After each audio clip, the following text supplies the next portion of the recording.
Mitra bisnis, berdasarkan rilis Colliers Indonesia, peritel di mall khawatir akan masih banyaknya impor ilegal masuk ke Indonesia, khususnya di produk-produk pakaian jadi. Selain itu, masalah syarat ketat SNI untuk produk impor juga membuat sejumlah peritel jadi kalah bersaing dengan produk impor ilegal tersebut. Nah, apa komentar Anda mitra bisnis? Menurut Anda bagaimana cara memberantas impor ilegal yang efektif dan efisien? Silakan di 633-9160 atau WhatsApp call di 0816-924-924. Ya, menurut saya sih kalau pakaian ya, mengapa perbandingannya sama dengan online atau apa gitu. Mall kan itu pasti kan harganya jauh ya, satu kaos bisa 200-300 gitu. Saya bingung kok bandinginnya sama yang 20.000, 10.000 gitu. Nah itu apakah kalau soal impor yang lain ya, kita banyak nih impor narkoba, impor manusia gitu kan, karena perairan kita ini mungkin nggak ada yang patroli kali, atau nggak ada kapalnya gitu loh. Jadi ya rawan penyeludupan lah gitu loh. Sementara kita sibuk untuk ngurusin ibu kota, tapi negara kita kan banyak airnya kan, maritim kan, nggak difokuskan di situ ya, banyak yang lolos. Itu aja sih. Oke, makasih. Ini kalau masalah penyelundupan kan bukan cuma barang, orang juga kan banyak kan penyelundupan yang dari mana itu, Myanmar ya. Itu kan di laut itu kan ada angkatan laut, ada Bakamla, ada polisi laut. Nanti di pelabuhan ada bea cukai. Ya itu mungkin ya tugasnya mungkin gajinya dinaikin. Jadi kalau petugas yang salah langsung ditata apa digeser, itu kan harus dari pimpinannya, harus keras. Makasih. Soal dagang ya, mutu apa ya, coba ya kita kaji ya. Maka sekarang kita rubah presiden kita pilih Prabowo, mungkin dia bisa tegas memperbaiki importir semua ya, nggak bea cukai. Kalau sipil kan orang nggak takut, sama-sama sipil ya, nggak apa ya, nggak ada potongan, Prabowo nggak ada potongan. Kita harus bedakan Prabowo sama Orde Baru ya, dia kan lain, dia punya sistem pemikiran. Tentara kan macam-macam pemikiran, maka saya dukung Prabowo Gibran. Terima kasih. Jadi untuk mengatasi impor ilegal yang saling mengganggu daripada perdagangan di Indonesia dan merugikan negara karena mematikan usaha-usaha yang ada di sini, maka pemerintah itu harus betul-betul memfungsikan bea cukai.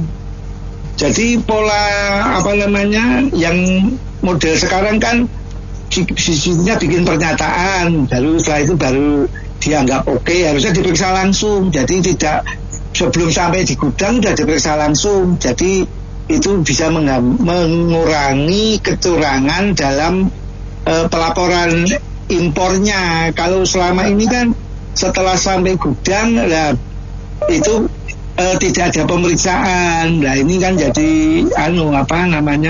banyak manipulasi dan negara dirugikan.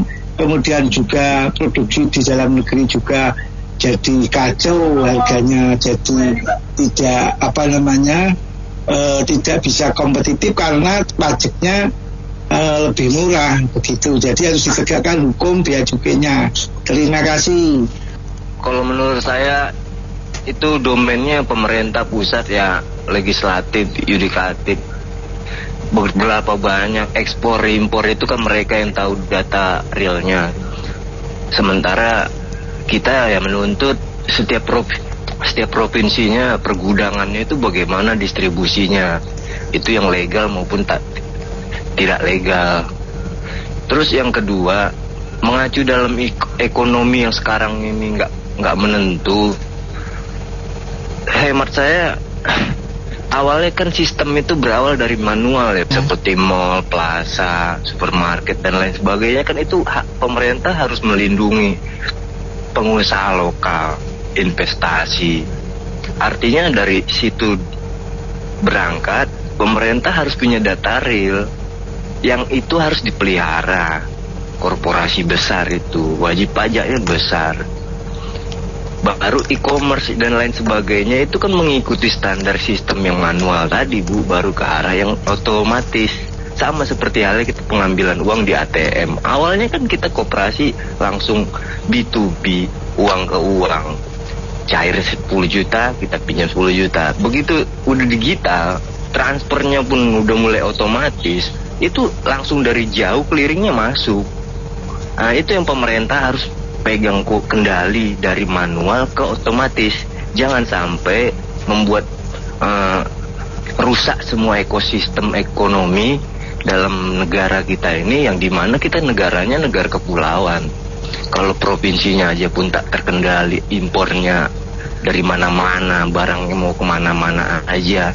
Toh saya bilang dari kemarin juga, ini data kependudukan kita aja semeraut, standar administrasi kita tuh rusak. Apa yang saya bangunkan gedung administrasi pemerintah sebanyak 48 lebih instansi, koleratifnya sampai sekarang pun saya belum lihat, Bu.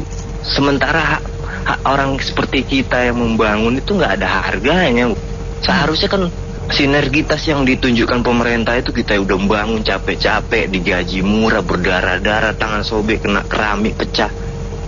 Tapi pemerintah itu seharusnya berpikir lebih jauh dari itu.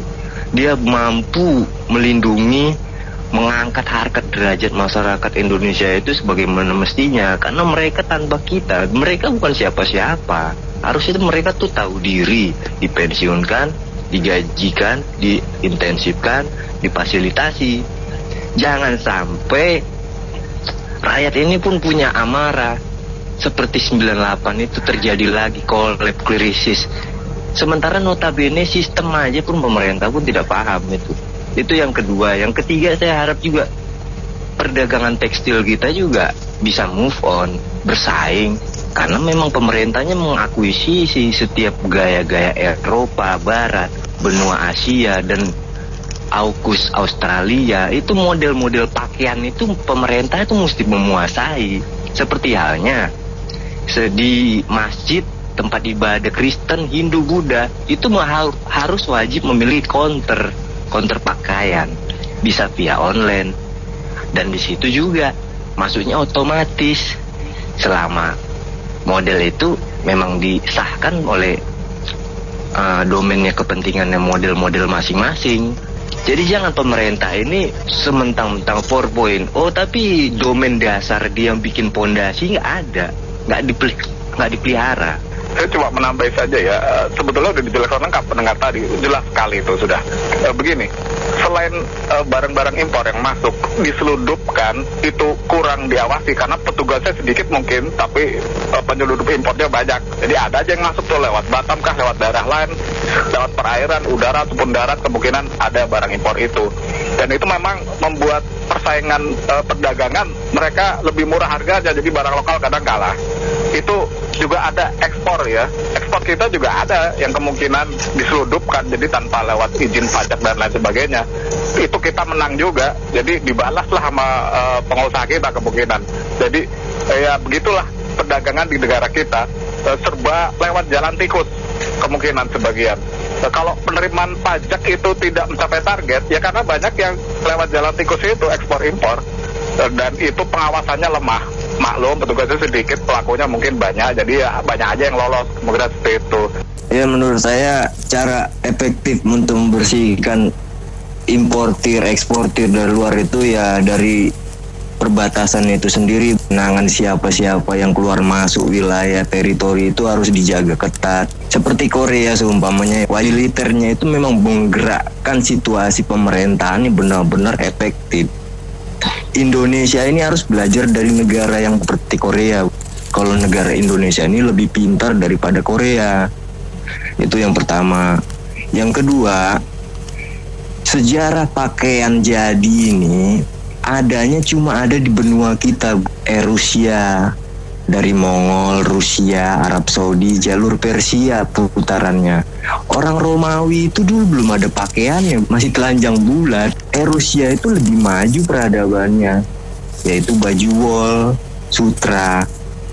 Dan ini pemerintah harusnya bisa ngambil kebijakan bahwa sandang itu nomor 1 harus diprioritaskan, distribusinya, penggunaannya, jual belinya, baru pangan. Jangan ribut Kita berpikir pupuknya kita nggak sanggup bikin, manual aja bikin. Tai kucing pun jadi pupuk. Papan itu dibangun dari gedung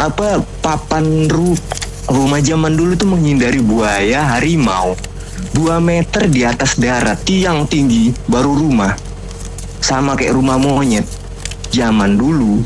Zaman sekarang batu langsung ketemu darat, banjir nggak masalah.